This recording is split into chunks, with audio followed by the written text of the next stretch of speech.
So therefore, there is a certain kind of stability that structuralism is talking about. Now, that same sense of structuralism is therefore feeding into all the other theories that are gradually coming to fruition. These are critical theories. So therefore, by the time feminism begins to happen, again we find that there is a kind of a universal structure that is assumed. And please understand that the verb assume will play a very important role in what I'm going to say. So therefore, a lot is being assumed. So therefore, we just assume. So when feminism is being developed in the West, it is being assumed that patriarchy operates all across the world in exactly the same way. So therefore, which is why you have Western feminists who can then turn to sort of feminists of the other parts of the world and say, oh, you know, we have solved the problem of patriarchy. We know how patriarchy operates. So please learn from us and please operate it in your own context, and you'll be able to solve it. So therefore, that assumption is something which we should be a little careful about. So therefore, what are we looking at? We are looking at the way in which stability is being assumed. We are looking at the way in which a structure is being assumed, and everything is being kept intact. Please don't touch it, don't mess around with it. That's the way it's going to be. This continues for a very, very long time, and towards the end of the 20th century, something major begins to happen. And what begins to happen is that some brilliant people, they begin to question the whole politics of the body. Now you see, you might be wondering, sir, we have been talking about human bodies. Thank you. We've been talking about human bodies, and then you're talking about the various genres of literature and all of that. What is there in common between the two? What is there in common between the two is that basically it is decided that human body is fixed. You know, once you're a male, it is fixed that you will become a boy, it is fixed that you will become a man. So there is a certain kind of stability that is assumed. Right? And similarly, once you've written a poem, you can only call it a poem, you cannot call it a short story. Again, certain kind of fixity is assumed. So therefore, whether we are talking about the human body or whether you're talking about a literary genre, something that is being assumed is fixity. একবার যখন বলে দিয়েছি এটা poem তো পোয়েমই হবে, একবার যখন বলে দিয়েছি এটা ছেলে তো এটা ছেলেই। So you see, that is the mindset that we have been having all this time. And then what happens is some people, they begin to question the whole idea that meaning is fixed.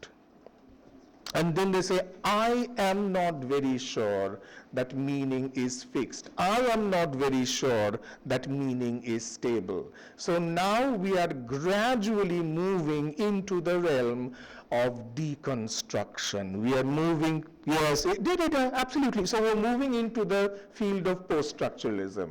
And that is where you begin to understand that words don't have fixed meanings, so therefore words are basically floating signifiers. So therefore words are just floating around here and there, and you never know which meaning the word is going to be attached to at what point. So therefore, now that's a very, very scary idea.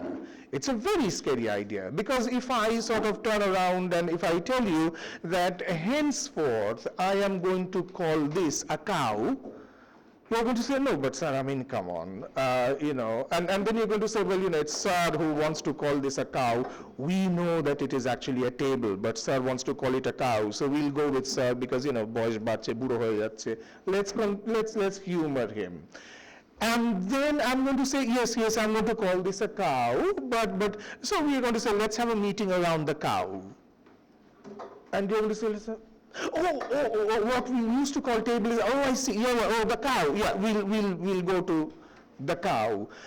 So therefore, but the table remains the table, but just because everybody has decided that it is called a cow, it becomes a cow. So therefore, there is absolutely no relationship between the word table and this.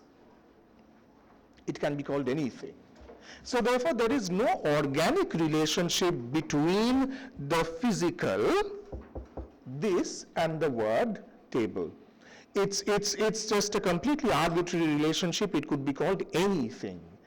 Now, the moment you start to talk like that, you're basically opening up a can of worms, because then you suddenly realize, oh my God, so therefore anything can mean anything.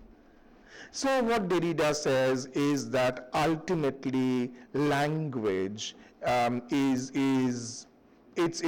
cannot stabilize meaning. You cannot stabilize meaning.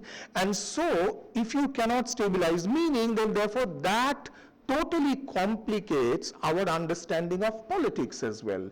Because we do our politics with words.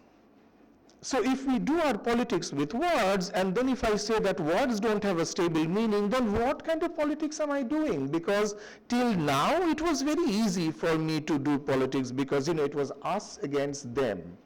Ora dushtu lok. Amra bhalo lok. So now that division is somehow becoming a little bit more difficult to maintain, because of this very simple reason that the neat structure of bhalo kharap is suddenly becoming a little messy, because I don't know where is bhalo, where is kharap. So yeah, very, very disorienting. And so now that I have set the groundwork of how structuralism leads to post-structuralism, this movement from structuralism to post-structuralism also affects gender studies. So therefore, what happens is that there is a move away from second wave feminists towards third wave feminism, and this is where I situate Judith Butler. Because what Butler is doing is that her politics is no longer the politics of the body. It has now become the politics of language.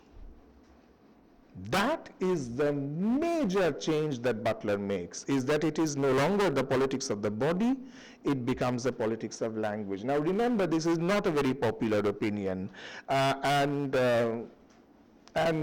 very recently I've had to examine a PhD thesis in which the very, very enthusiastic doctoral student has criticized Butler, and they said, Butler, no, she, it's very interesting how we scholars have learned to abuse without using swear words. And so therefore we are very good at that. So therefore we are going to abuse you, but we are not going to use swear words. So how do we abuse others now? We are going to say, your theory is limited.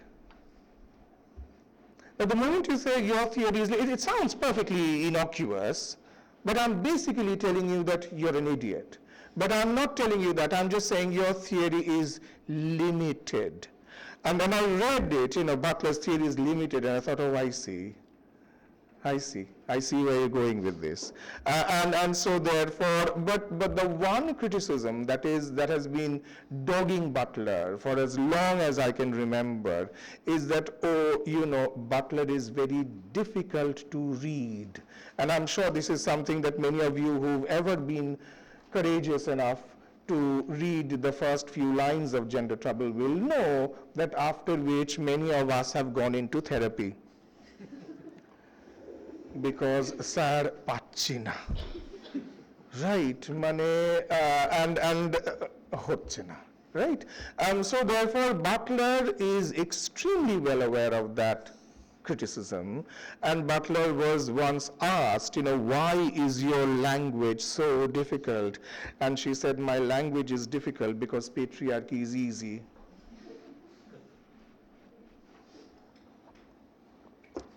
Perfect.